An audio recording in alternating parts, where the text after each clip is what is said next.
America ಮತ್ತು Iran ನಡುವಿನ ಉದ್ವಿಗ್ನತೆ ಹೆಚ್ಚಾಗ್ತಾ ಇದೆ. ಟ್ರಂಪ್ ಇರಾನ್ಗೆ ಮತ್ತೊಮ್ಮೆ ಎಚ್ಚರಿಕೆಯನ್ನು ನೀಡಿದ್ದಾರೆ. ಈಗ ದೇಶ ತೊರೆಯುವ ಪ್ರಶ್ನೆಯೇ ಇಲ್ಲ ಅಂತ ಟ್ರಂಪ್ ಹೇಳಿದ್ದಾರೆ.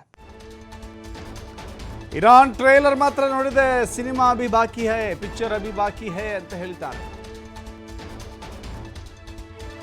ಇರಾನ್ಗೆ ಬರೀ ನಾವು ತೋರಿಸಿದ್ದು ಕೇವಲ ಟ್ರೈಲರ್ ಮಾತ್ರ, ಸಿನಿಮಾ ಇನ್ನೂ ಬಾಕಿ ಇದೆ ಅಂತ ಹೇಳಿ ಟ್ರಂಪ್ ಹೇಳಿದ್ದಾರೆ.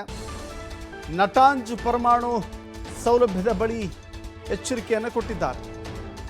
ಪಿಕಾಕ್ಸ್ ಪರ್ವತದ ಮೇಲೆ ಉಗ್ರ ದಾಳಿ ನಡೆಸುವುದಾಗಿ ಟ್ರಂಪ್ ಹೇಳಿಕೊಂಡಿದ್ದಾರೆ. ಪರಮಾಣು ಕಾರ್ಯಕ್ರಮಗಳನ್ನು ಇರಾನ್ ಸ್ಥಗಿತಗೊಳಿಸಬೇಕು, ಆದರೆ ಪುನರಾರಂಭ ಮಾಡ್ತಾ ಇದೆ. ಇದು ಸರಿಯಲ್ಲ ಅನ್ನೋದು ಟ್ರಂಪ್ನ ಕೋಪಕ್ಕೆ ಕಾರಣವಾಗಿದೆ.